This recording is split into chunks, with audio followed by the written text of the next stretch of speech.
All right, guys, I got the upper intake off.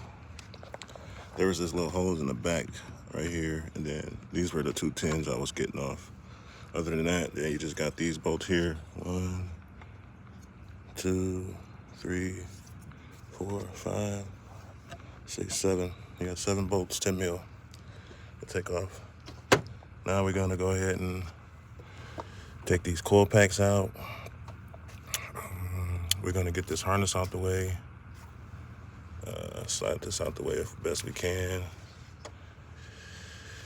Now I gotta take these cam phasers out, the sensors, cam phaser sensors, whatever they are. You